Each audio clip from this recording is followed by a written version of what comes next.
Halo, perkenalkan nama saya Wilbert, saya dari kelas E2. Sekarang saya akan menceritakan ulang tentang Putri Ular. Pada zaman dahulu, berdirilah suatu kerajaan di Simalungun, Sumatera Utara yang dipimpin oleh seorang raja yang bijaksana. Sang raja memiliki seorang putri yang memiliki kecantikan paripurna yang sudah diketahui oleh segala penjuru negeri.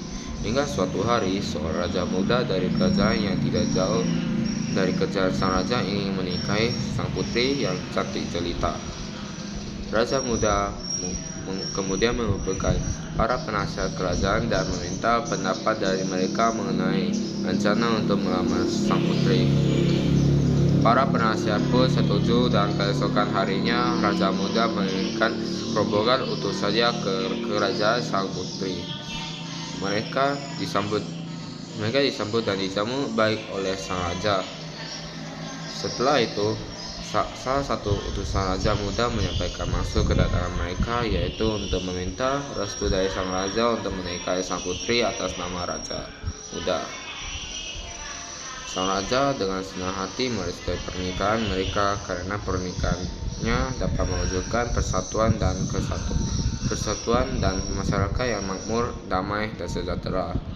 Ketika sang raja mendengarkan pendapat sang putri mengenai lamaran raja muda, sang putri juga bersedia untuk menikahi raja muda karena raja muda meminta untuk mengadakan pesta secara besar-besaran. Pernikahan akan diadakan dalam waktu 2 bulan mendatang. Menjelang hari pernikahan, sang raja berpesan kepada sang putri untuk menjaga dirinya dengan baik agar tidak ada hal yang dapat membatalkan pernikahan mereka terjadi. Sesudah itu, setiap pagi sang putri selalu ditemani dayang-dayangnya ketika mandi di kolam yang berada di belakang istana.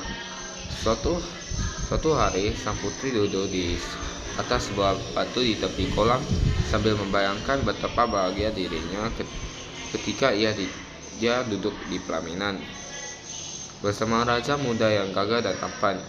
Tanpa ia sadari, angin bertiup kencang yang menyebabkan sebuah ranting kering jatuh di ujung hidungnya. Hidung sang putri pun terluka dan tangannya penuh dengan darah. Sang putri memerintahkan dayangnya untuk mengambilkan cermin dan sang putri kaget ketika melihat hidungnya yang semula mancung menjadi terlihat konyol. Ia pun menangis karena ia merasa kecantikannya sudah berkurang dan raja muda akan mencari putri lain yang tidak memiliki visi yang cacat. Ia juga merasa malu dan kecewa karena tidak bisa memenuhi janjinya dengan sang raja untuk menjaga dirinya dengan baik menjelang hari pernikahan. Tidak tahu berbuat apa, sang putri yang sudah putus asa berdoa kepada Tuhan untuk menghukum dirinya. Petir kemudian menyambar, menandakan bahwa doa sang putri didengar oleh Tuhan. Tidak lama setelah itu muncul sisik di kaki sang putri yang awalnya mulus. Dayangnya kaget dan sisik tersebut pun merambat ke dada. Sang putri menyuruh para dayangnya untuk memanggil ayah dan ibunya di istana. Betapa kagetnya sang raja dan permaisuri ketika melihat putrinya yang berubah menjadi ular besar yang hanya dapat menunjukkan lidahnya dan menatap kedua orang tuanya dengan tatapan yang sayu. Permaisuri memanggil nama sang putri berkali-kali, namun sang putri tidak berkata apa-apa.